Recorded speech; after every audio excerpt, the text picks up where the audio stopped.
on how these sessions work. We are going to hear from our awesome speaker today from Insider. And then after that, she will go through like a presentation. Make sure you get your questions in early. We always have a ton of them. So get them in early to guarantee that they are answered.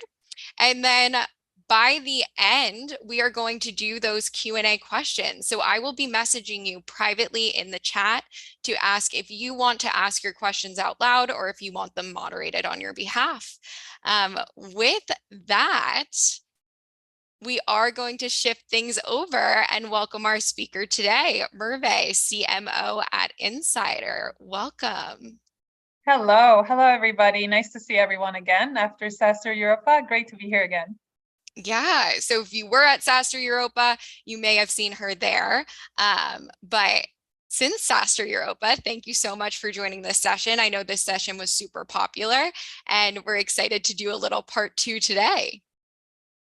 Yes.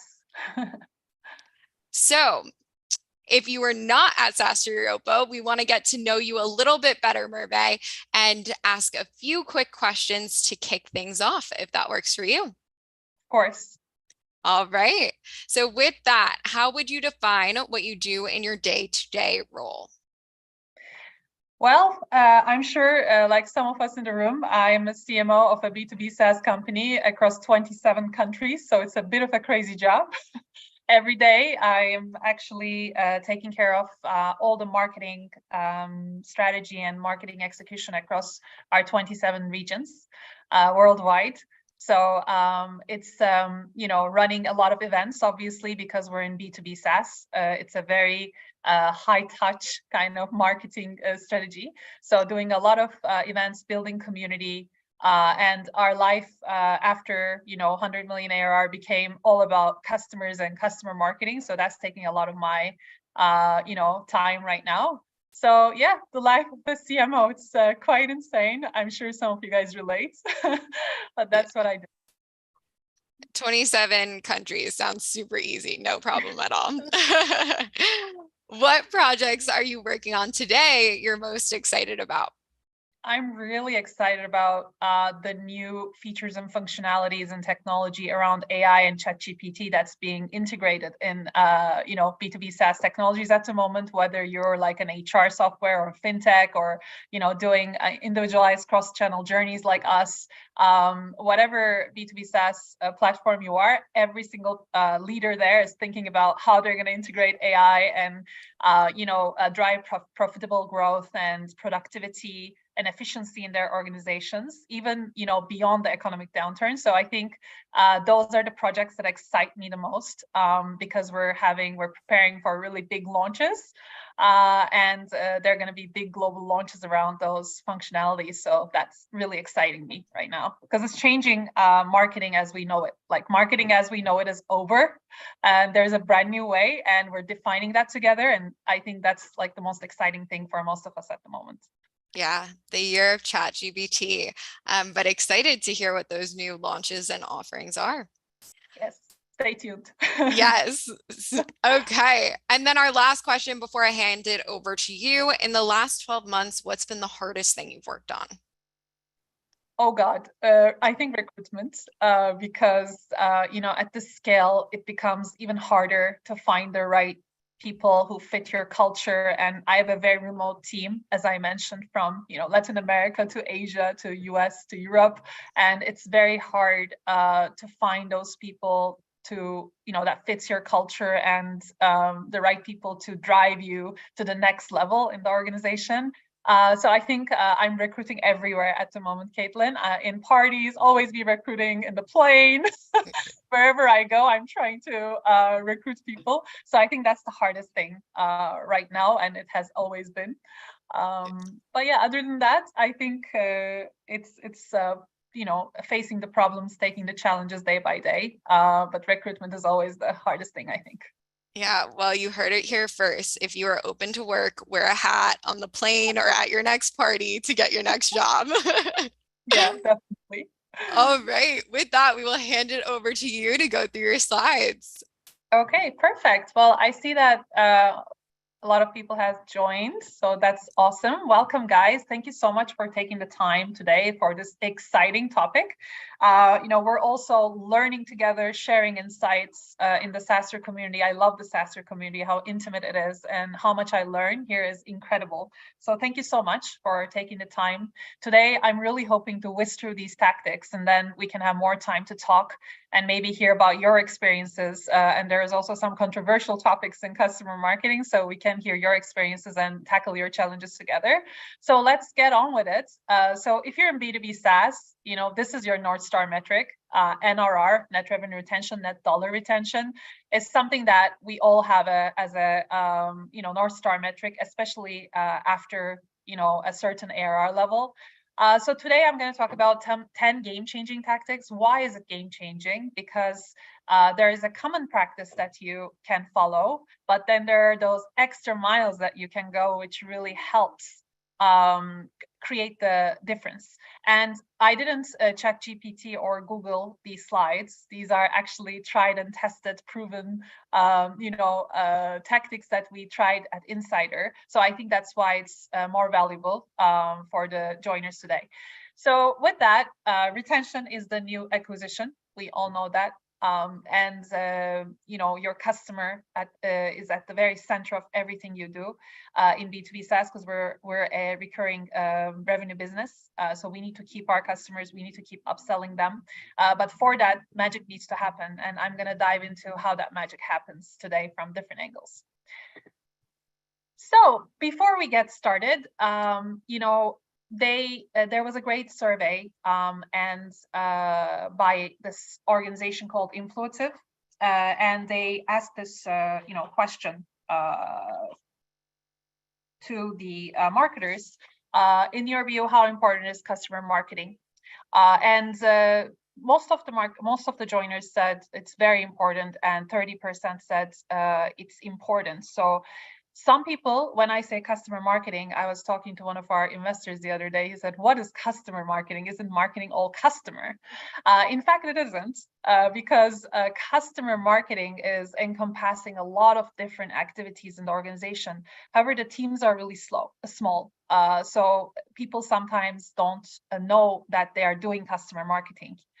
So I will try to define that. But before that, they also asked, how does it affect revenue? Like, how has your organization's customer marketing efforts impacted revenue? So they're worried about bottom line as usual. And most of the survey respondents said moderate revenue gains, and 18% said significant revenue gains. So there's definitely a bottom line impact here. But I wouldn't think NRR or customer marketing from that perspective only, because there are so many things in marketing. As you know, attribution is a big black hole, and attribution is really hard to nail down. So I wouldn't just measure it with these kind of metrics. There's so much that you can't measure. For example, building a community is not something you can measure, but you can see the impacts over time. So increasing customer retention by only a small percentage, according to this research, increases companies' profits by 25 to 95%. So it's definitely has that impact on the bottom line, but we will dive into the more soft metrics as well. So despite this revenue impact and the importance of NRR for B2B SaaS, customer marketing teams remain relatively small, and most people don't understand what customer marketing is or why it's important in the organization, so they fail to get the support from the cross-functional teams. And they're in a hard place because they need to work with account managers, customer facing, they need to work with sales, they need to work with very different functions in the business to make this work. So let's look at what customer marketing is and how it covers a wide area of activities. So you ask for case studies, you ask for G2 reviews, Gartner Peer Insights reviews, you ask for them to become speakers at your events, you do NPS surveys, you do customer advisory boards. There is a very wide range of customer activities, marketing activities that's happening in the organization. But how you define these might be different. But these are the things you're seeing on the slide. I'm not going to read all of it. Is what tends to be considered as customer marketing in different organizations. So I think I'm not going to be able to see you guys raise your hands, but maybe I will save this question to the Q&A.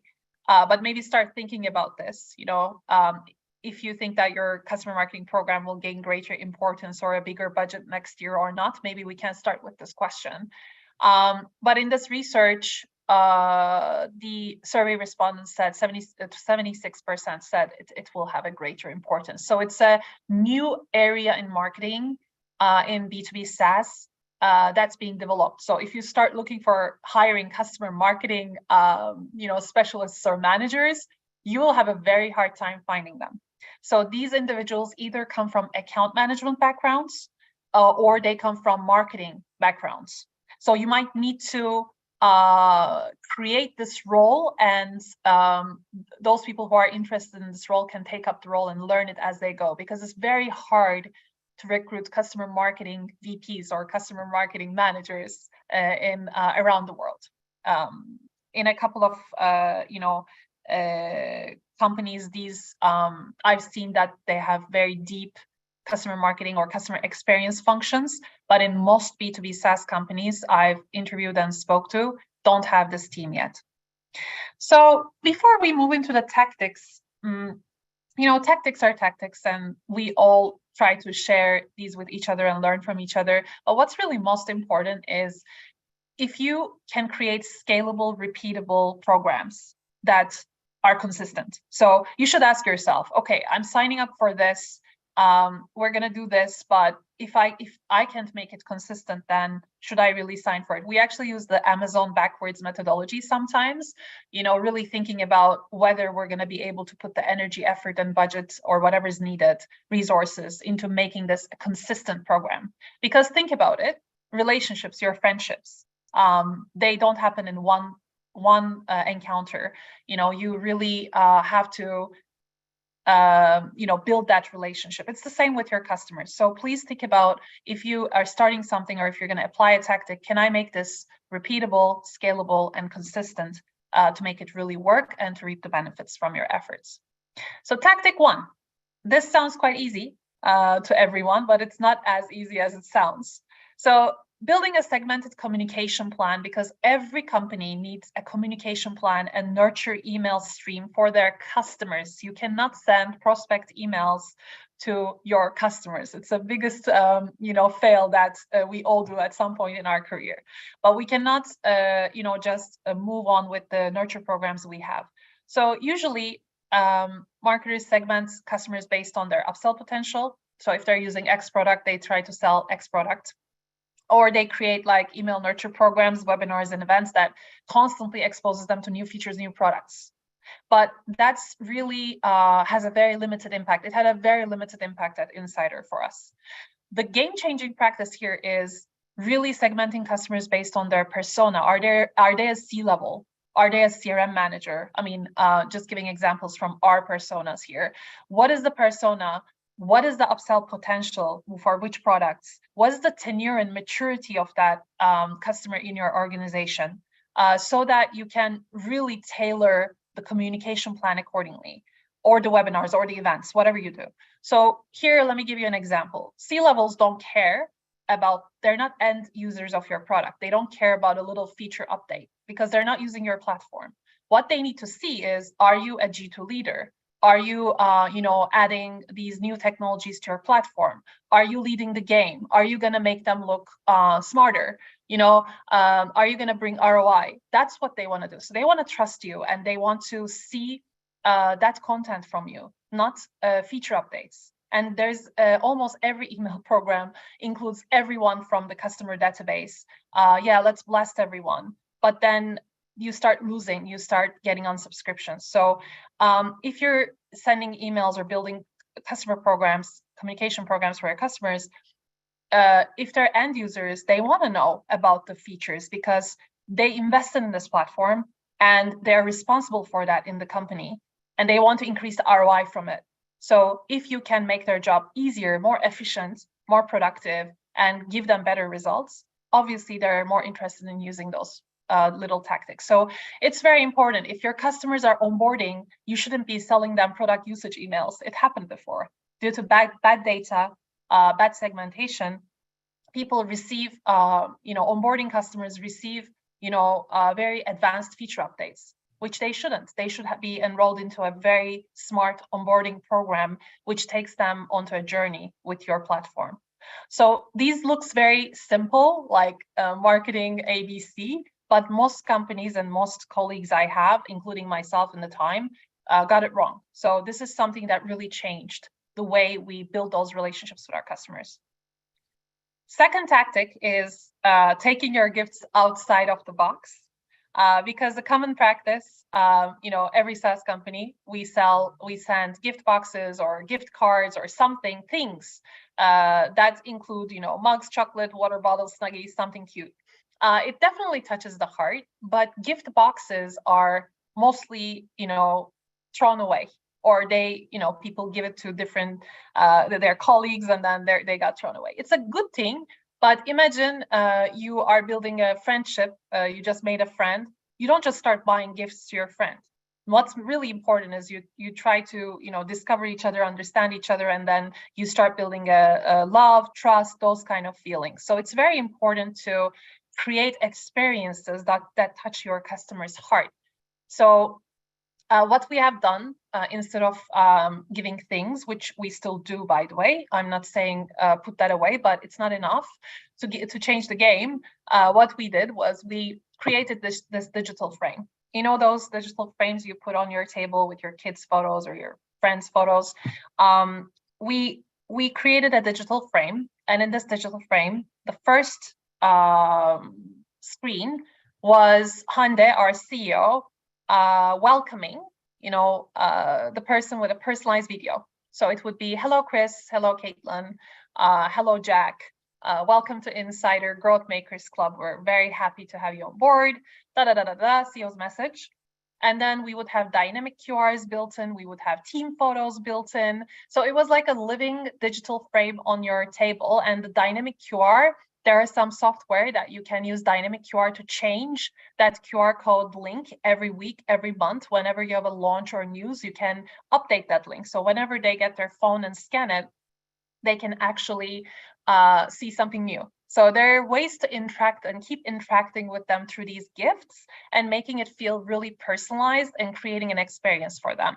So if you really want to take it to the next level, the future of gifting could be like a basketball or tennis game with jerseys on. And that could be the onboarding for your team and your customer's team, which is a great experience for them to remember. And if you have that first impression nailed, the rest comes, as we all know.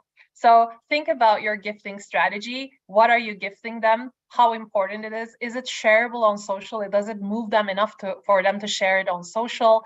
And how much of a community feel it's creating for them. So we started experimenting with some crazy ideas. I would love to hear your ideas in the conversation part. So please, if anyone has some game-changing practice here, please feel free to share it with the community at the end. So tactic 3 is reinventing your traditional upsell flow.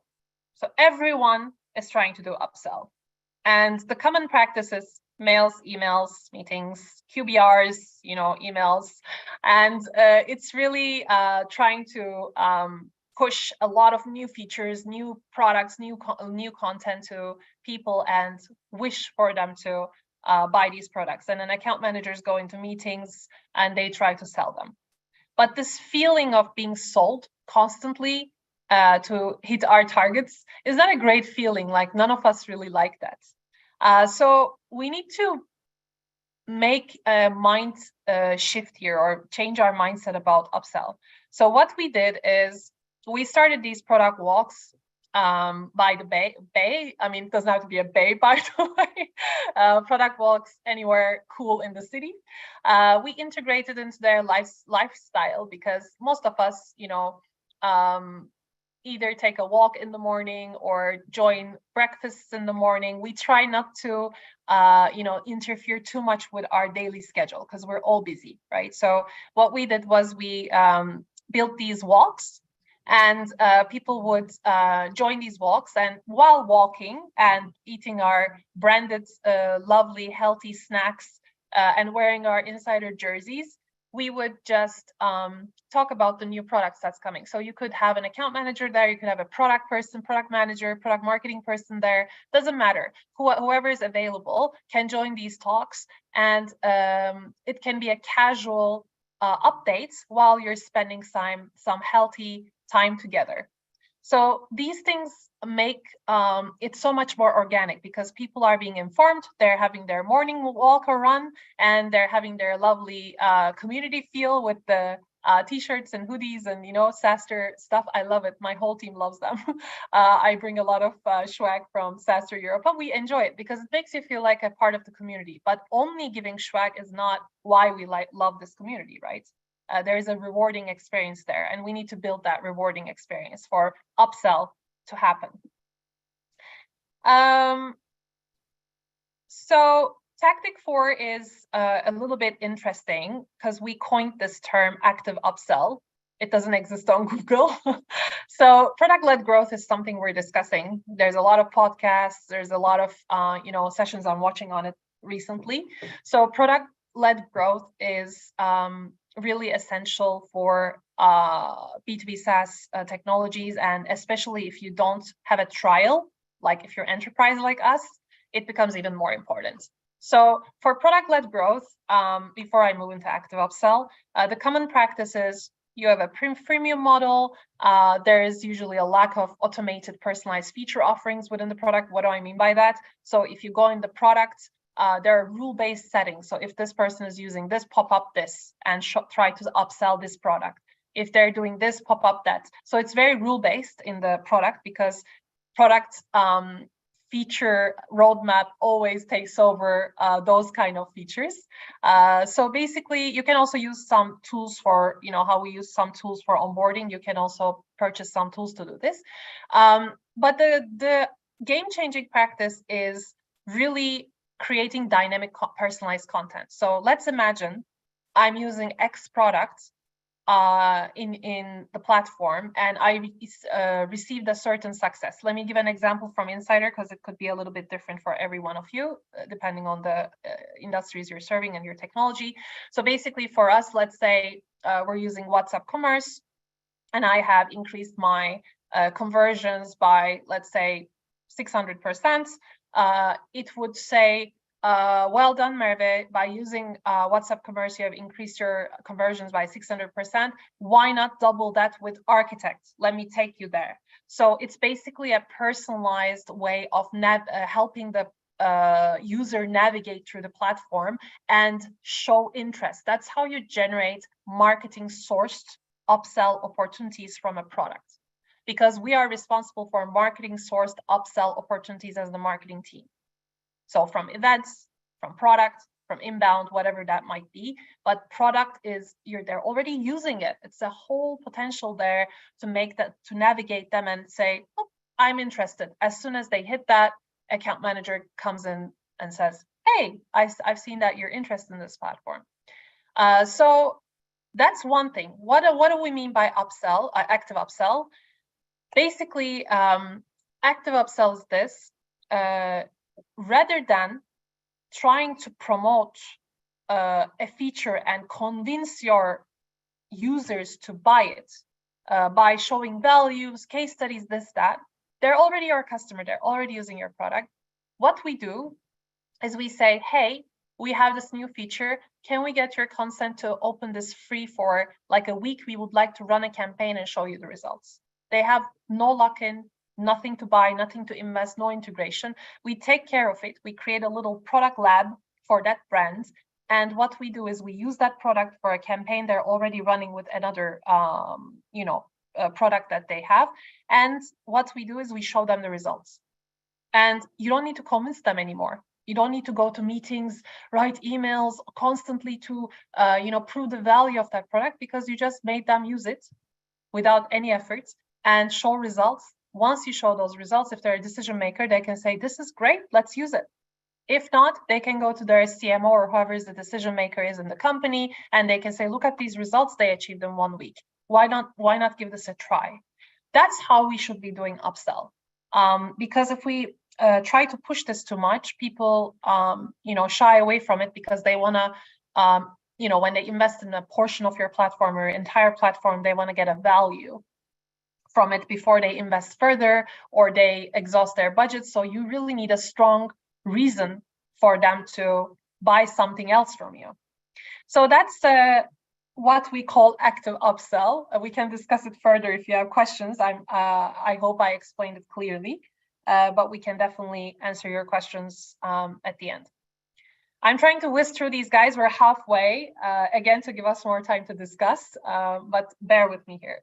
So tactic 5 is in that song, that loving feeling, creating that loving feeling in your community. What do I mean by that? Again, the common practice is, okay, let's create community. Let's create like a Slack channel. And then let's share some engaging content there. Let's put our latest feature update. Let's do this, let's do that. And then all of a sudden, it's just another Slack channel. Guys, we have how many Slack channels?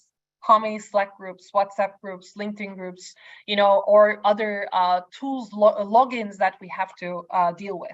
So just creating a Slack channel and ticking your OKR of building a community and putting someone there to answer questions is not gonna cut it anymore. Everyone has a Slack community, but it's a supporting channel and it needs to be managed in the very right way to create that loving feeling in the community. So also same with webinars and events, right? Oh yeah, Jason Lemkin had a great blog on running repetitive webinars, having a repetitive webinar program. But Jason doesn't mean go and do boring, demos and try to drive upsells through these.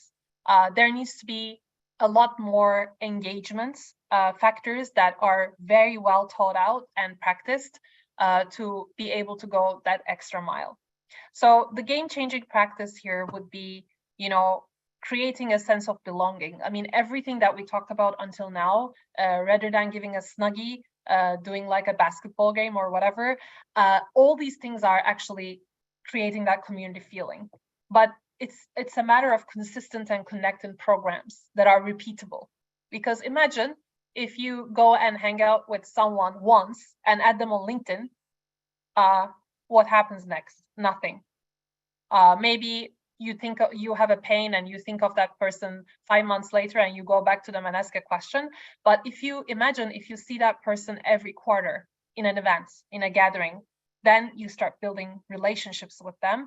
And coming and learning something is one reward for you, but being along those like-minded people, sharing your pains, having those conversations is the other reward.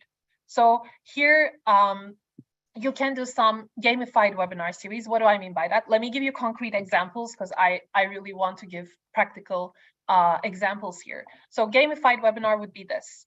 Rather than going and doing a demo of the new feature, I would get 2 of my customers. I would bring them for to crack a case, a pain that's, we survey our customers, we get their cases and pains, we put them on, we put the timer on, and then 2 customers crack that case and use our products to solve it. And then the other customers vote, saying, I like, customer A, I like customer B doing it better. And then we have a discussion around it. That would be an example of a gamified webinar series, for instance.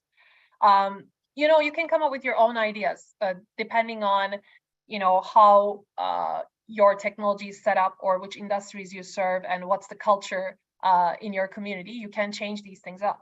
But gamifying webinar series is something that really worked for us. People come back. It's not like demos. Again, doing repeatable, scalable, I'm going to say this 20 times today, repeatable, scalable customer events and customer advisory boards. If they're not repeatable, an advisory board doesn't work. Events don't work. You need to have branded, consistent events. We do uplift in every region, in 27 regions, every quarter. And now we have waiting lists in some of our events. And it's really cool because people come there to meet other people, to hang out, to make friends, to listen to great speakers, to have fun games. You know, they come there for an experience. They don't come there just to get information, right? We don't do that on a repeated basis if there's nothing else in it for us. Championing customers with online and offline award certification programs. So if you, depending on your budget and where you are in the ARR game, if you're just starting out, you can have a award ceremony on the social media for free. People love it. People reshare them like crazy. Certification programs, it could be just a simple email program. And then as you go in the marketing game, as you develop your ARR, then you can start running events, award ceremonies, customer retention events, maybe summits that we do, Reshape Summit every year for all of our customers in all of the countries. And we give awards there, we celebrate successes of our customers, etc. So it's a scale, like you don't need to start there. You can always find creative ways of recognizing your customers. And then building meaningful and valuable conversations in online communities. So for instance, imagine if I sign into your platform, if it's my birthday, I receive like a personalized video in the platform before even I start my campaign. Boom, you have already changed the feeling of that person towards you. I mean, think about your love brands. Why do you love them so much? It's the same with B2B SaaS. Yeah, we're not B2C. We're not selling, diapers to moms. But, we are, at the end of the day, we have to go from boring to brave in B2B SaaS as well. I think we need to use the product more and personalize the experience a little bit more for our customers. So tactic 6 is creating, when you come to that maturity level, it's really important to create a proper loyalty program and add meaning to it. Again, with everything else, the common practice is, there's a lack of established customer loyalty programs to begin with, like not many companies have it. And, most provide gift vouchers that doesn't really create advocates, because you cannot incentivize people externally and expect them to be loyal. You can't just buy 10 gifts to your friend and make them loyal, right? So the game-changing practice here is really creating a meaningful system. So here's an example. You can create a point system for loyalty program. What does that mean? Can you become, Chris, can you please speak at our next event? We're doing an event on AI, blah, blah, blah. And then Chris comes and speaks at your event and he gets 60 points for it. Jane, can you please give us a G2 review? Jane gets 30 points. And they can accumulate those points with those loyalty actions, those customer advocacy actions.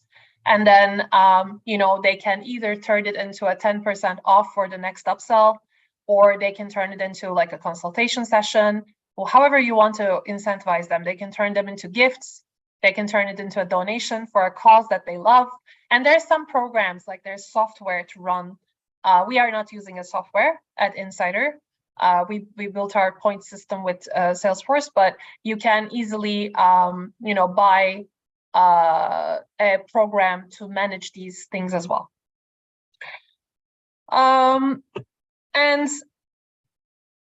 the same logic is for referral programs, because your customers need to love you and love your technology to be able to refer other people to it, right? So a single fixed rewards for referrals and giving them monetary incentives, just like in the loyalty program, does not work. The game-changing practice here is having a tiered incentive program. So if Jane is bringing a referral to me that converts into a very high MRR, and that person stays with me for 3 years, I think Jane's incentive should be much higher than Joe, who brings me a referral, but it doesn't convert, or the person churns in 3 months. So it's according, again, to your technological, technology platform and how you're set up in the business. These tiered incentives create a lot of value. And going beyond the monetary incentives, think about them as extrinsic, intrinsic motivators. You know, you have to go beyond monetary incentives to make anything work. And you can make them feel special by giving them VIP access to early usage of a new, technology that's coming up. You can gamify the referral process. You can run contests. You can say, we're starting our referral program. Here are the contestants. We have this really cool prize. Once we gave them tickets to fly to a different country with a friend of theirs, for instance. It's a big cool prize, but you give it to one person. You know, that always triggers the competition between people. So bringing the gamification, the fun. I mean, you know, adults, they love games, they love fun, they're kids inside. So speaking to that really works. So trying to move away from monetary incentives from anything you do, it just doesn't work. It's not sustainable. It doesn't leave a good taste in your mouth. Tactic 8, building enduring review programs that last. I'm sure most of you are on G2 and most of you are closer to the leaders quadrant. I hope if you're just starting out, G2 is a very, very important B2B SaaS 100% user review site, which is very much credited by analysts and B2B SaaS technology buyers. Even when I buy a wrinkle cream now, I go and ask a few girlfriends. It's the same thing. B2B buying cycles are super long. They ask, people ask questions. They go to G2, they read your reviews. They go to Gartner Peer Insights. They read reviews, and they're trying to compare you with competitors, and they're trying to choose the right program. So reviews are so important. We have been a G2 leader across 6 categories for the past 8 years, and it's very, very hard to become a leader, and it's very hard to stay as a leader. And you really can't just blast a periodic automated review campaign to your entire customer database to make that happen. It doesn't work that way. So it will actually work against you. I have gone through that. What do I mean by that? If I have a customer base, I will have some customers who are extremely happy. I will have some customers who are not happy with the platform. We hope that 95% are happy, but if I blast this email every 3 months saying, hello, Jane, can you please give us a review on G2? Here's a $25 gift card for this. Forget about it. I mean, you will be on the G2 grid, but you won't be a leader. So what is the game-changing tactic there? First of all, target your high NPS customers. If you're using something like Gainsight or any other customer platform database, you target your high NPS customers, maybe 7 and up, 8 and up. At least you start with them so that they give you good reviews, high stars. And if this mail goes in an automated way, it has less impact. I've tried it. Account managers sending a personalized email with the latest nuggets and latest updates on the campaigns and stuff always works better. Make it human. Ooh, someone's drawing on the screen. Thank you for being that excited. Important. Thank you. Yes, important. Second thing is sending personalized thank you emails with a donation gift after they submit a review is good. But we don't do it before because it feels like a bribing. Here's a gift card. Can you leave a review? Guys, this doesn't work. And even if it works a couple of times, it's not sustainable. So you have to make them feel like a part of your leadership journey. Thank you, Jane, for leaving that review for us. It matters a lot. Thank you for helping us on this leadership journey. Thank you for your feedbacks. Your feedbacks are helping us build a better platform, blah, blah, blah. So there's a lot more tactics we can discuss, but these are the top 2 I would like to share with the community here.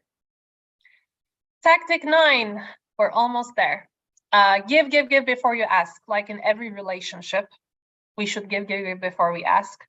Ask before giving to customers is what we do.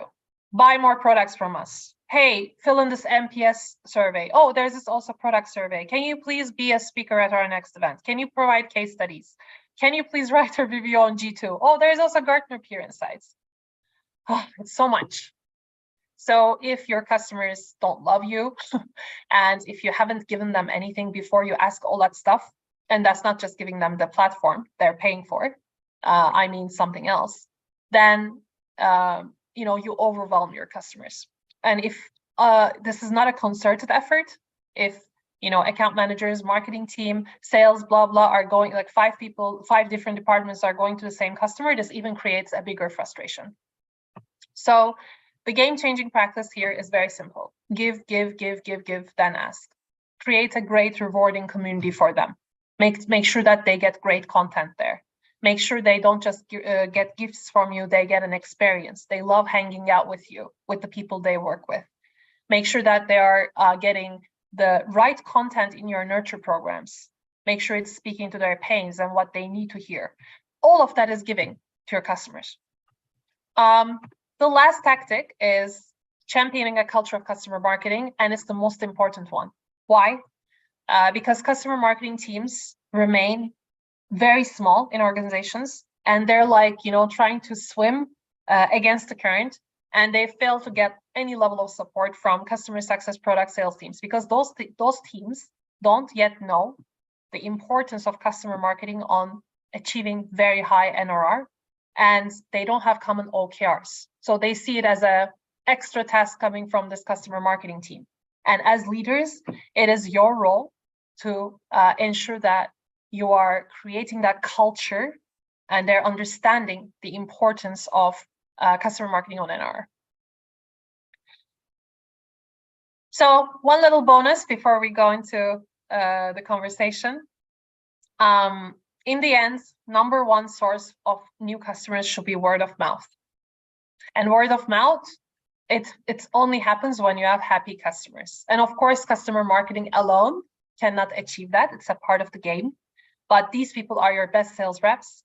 And beyond 100 million ARR, you need to acquire 30 to 50% of your new customers through word of mouth to have sustainable growth. According to this Nielsen research, 77% of customers are more likely to purchase a product or service when they hear about it from someone they trust. And customers acquired through word of mouth have a higher LTV. So these are some important things to keep in mind. So key takeaways: speak to the C-levels and end users and different personas in the way they need to be spoken to. Think outside the box when it comes to gifting, be creative. I'm sure if you do a brainstorm, you'll get crazy ideas from the team.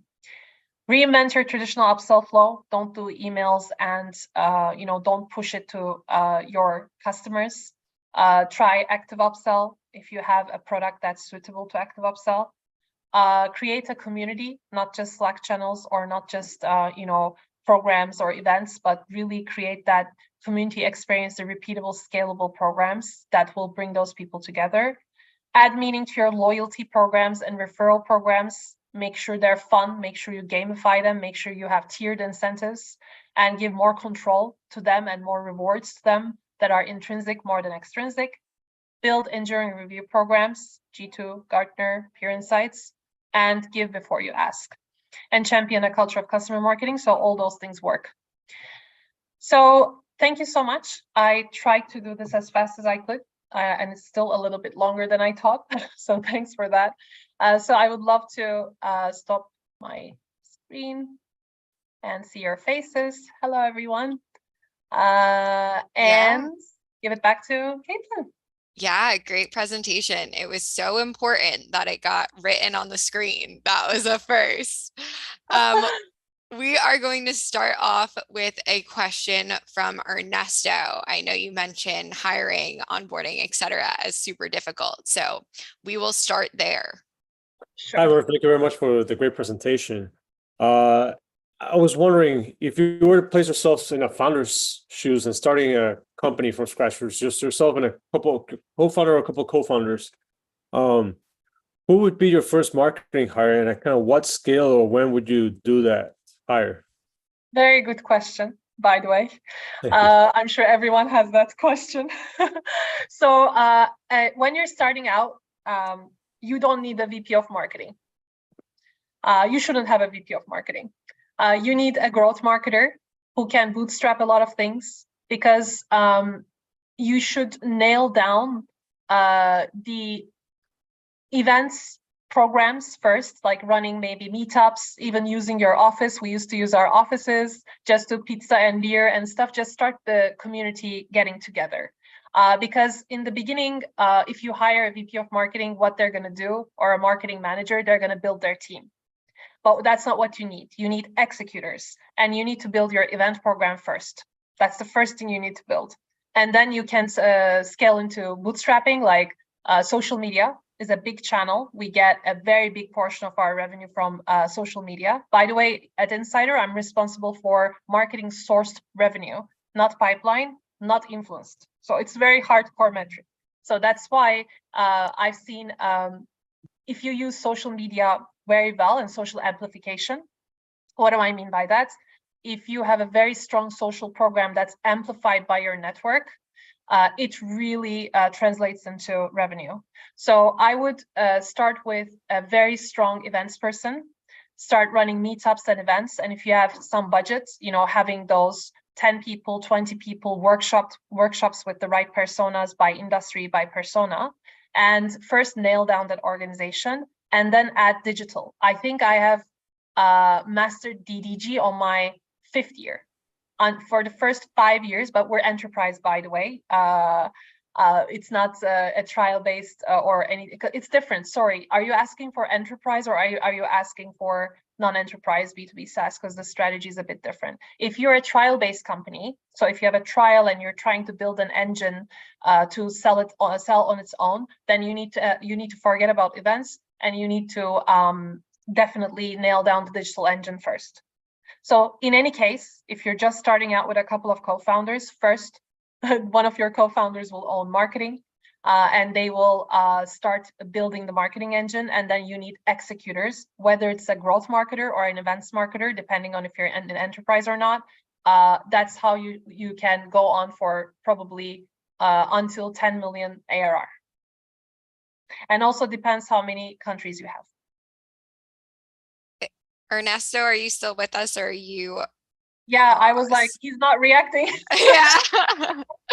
I think he might have had some tech issues. No worries. So we'll come back to him as well. No worries. Yeah, if he rejoins, we'll come back to him. As an events professional, love the highlight on how important that is for sure. Our next question, what % of your overall marketing budget goes to customer marketing, and how do you think about this? Very good question. That's something I'm still trying to figure out. But I think I would say, oh my God, hi Jason, welcome. I think I would say a good 20% at the moment. But I'm reading Jason's blogs about this since I'm a baby. So learned a lot from him. I read his blogs about this as well, Jason, if you want to comment. But now we are spending quite a bit on customer retention summits that we do across all regions once a year. We do quarterly events. We do monthly upsell events, mostly events, by the way, because you're not going to go and spend digital money on your customers, right? So bringing the community together. I'm not investing in any software yet for customer marketing, but I'm considering that. But yeah, I would say 15 to 20%. Of course, differs per region, but that's about there at the moment. It was Jason's advice, guys. Great insight. Yeah, I'm still trying to figure out what the right. I think that is. I mean, I think that some of this stuff. It is amazing that in 2023, customer marketing is still nascent, right? I mean, I've been writing about this for 10 years, and. Yeah. Some of the best marketers, I ask them this question and they don't have an answer. But in today's environment, where you're leaning into the base, right? If it's not 20%, you're not getting it done. Yeah. Right. Yeah. So, but getting this formula right, we really do need to get better and better and figure out what this number is. Yeah, I think in good times, if it's not at least 10, it's way too low. And today, if it's not 20, you're not taking it seriously, right? Yeah, exactly. There you go, from the master, God of SaaS. Yeah. By the way, that's what I read in your blog. Trust me, when I was building my customer marketing budget first time, I took those numbers, and then they changed a little bit over time, because also we have 27 regions, which makes it a little difficult. Because if you're running events across that many regions for retention, if you're running gifting programs, loyalty programs, referral programs, there's a lot that goes into customer marketing. And it's probably going to increase, by the way, next year, our customer marketing budget. Yeah. Well, if you're looking for any of these blog posts, you can go to SaaStr.com, look at the blog, and just search customer marketing. I know I will right after this session. Okay. But our next question, can you automate? Oh, I'm sorry. Actually, Bahavia, I believe you said you would ask this out loud. Hi, Bahavia. this is a great presentation, and I would also say, yes, I've learned a lot from Jason Lemkin about SaaS so far. So glad to be here. So I'm curious, how do you like automate segments, especially signals like, this is a person to upsell. Like if you like, we are a collaboration tool, and typically 10 people would sign up, but you're talking about, okay, you want to find the right person. And Yes. then you want to, is it manual? Is it automated? Any signals to look for? Yes, very, very, very good question. It's something I'm trying to master right now. So basically, we are using this tool called Gainsight, and we also use different tools that can, tools like Power BI, to pull the product usage data from the platform itself, like our own platform. So we kind of write some, with the data warehouse team, we write some integrations to pull the right data. There's always a manual element when you're trying to build a good data house for your business. So what we do is there's a product usage data. So we have, as I mentioned, we segment the data by persona. So if it's a C-level versus an end user, and we have lots of personas, but to be more inclusive, I'm not going to mention those because that's probably for insider.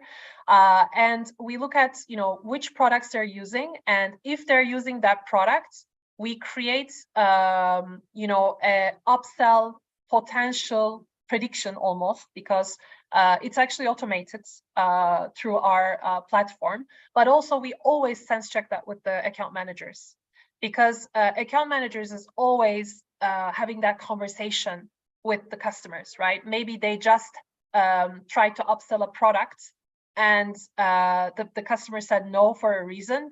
We wouldn't want to blast those people with those products. So what we do is we have a really good customer nurture email program, and we do this per combination of products. So let me give you an example. We have a customer journey builder called Architect, and this basically connects multiple channels. So there's always a potential of upselling. If they bought 3 channels, you can buy 4, 5, 6, 7. It's endless. So when we have an Architect flow, the first 3 emails are onboarding. This is Academy. This is where you can find the videos. Very generic, welcoming. Onboarding is really important. I think there should be a separate session on that. And then after those 3 emails, you start giving them the product usage ones, like which ones they should use to make them more sticky, right? If they use those features, they will get the value, so they'll be more sticky. You don't go and try to sell the most confusing feature in month 4. So after 4 or 5 months, we start talking to the the product managers, and we say, hello, product manager, what's your main pain with this product? What are your blockers? Have you run surveys? Have you had customer conversations recently? Can you please fill those insights to us? And they say, yeah, we have a low usage on this product, and these are the insights, these are the reasons why. And then we build content around that, and we change the content constantly. So it's an automated system, but we are constantly renewing the content based on the product evolution, because the product is not static. So in 1 quarter, if you build the program and if you leave it on for 6 months, it's a problem. We always sense check with account managers, customer facing people, and we always sense check with the product managers who are dealing with usage data. Because at the end of the day, NRR metrics, you have to keep them, you have to make them happy, you have to keep them using your product, and you have to upsell other features. I mean, that's what NRR is made up of. So that's how we do it. There's no magic answer. I know it's very difficult, but I'm working with data warehouse team, I'm working with product managers for 40 of them. I'm working with account managers across 27 countries. It's definitely like a combination. I hope that's sufficient Yeah, answer. no, that's helpful. Thankfully, we don't have that much data yet, so we can We're do that trying. We're manually. trying. Yeah, that's useful. Thank you. Of course, Of thank you. course. Our next question comes from Abhi.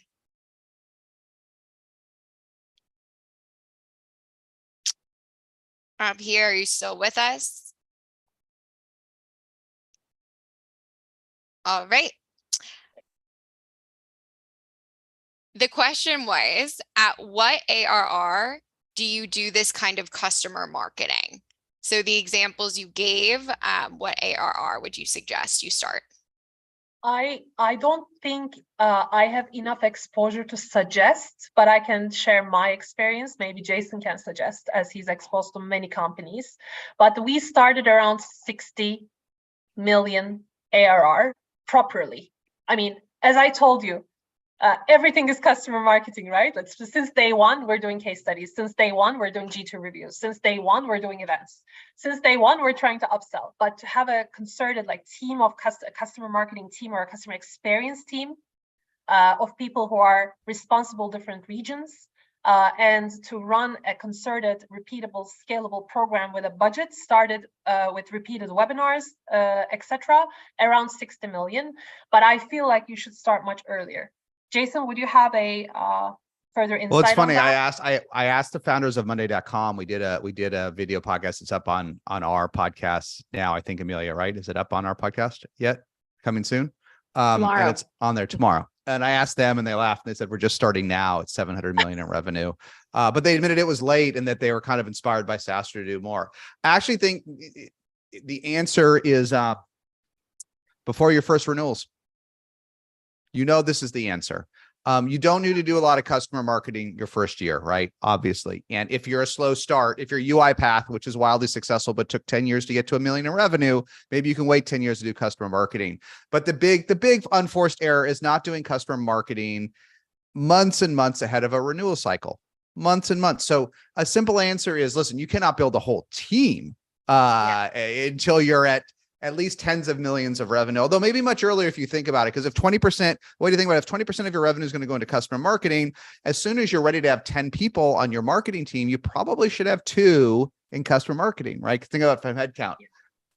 But at least 20% of your time, 20% of your money, 20% of your budget should not be going into demand gen and growth and acquisition. It should be going into retention and your own. This is where you get your budget for your own little event, your own little, yeah, you don't have $1 million, but where do you get the $100,000 to have a nice event in a hotel? Well, I'm putting 20% of my marketing budget after 2 million in ARR into retention. And that's what we don't do. So you don't need a team to do that. So, I made this mistake and I see way too many folks take renewals for granted too early, especially founders. And there's so much pressure in sales. We all become so sales driven, right? This is the meta issue for SaaS companies, especially if you're more enterprise.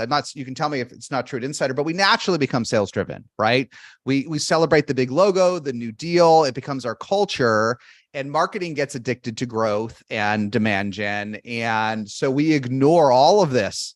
Even that's what the Monday founders said. They're very honest. Like, we ignored this for way too long because we're a sales-driven culture too.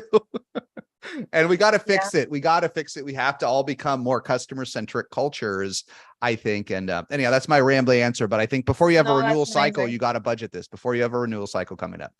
Yeah, 100%. I think we're more educated and more literate about customer marketing now, compared to 10 years ago when I started this marketing team here, because there was no such thing, no such jargon. I mean, yes, there was, and Jason was talking about it, but it wasn't like out there. I still find it difficult to find customer marketing specialists and managers and VPs in the B2B SaaS space.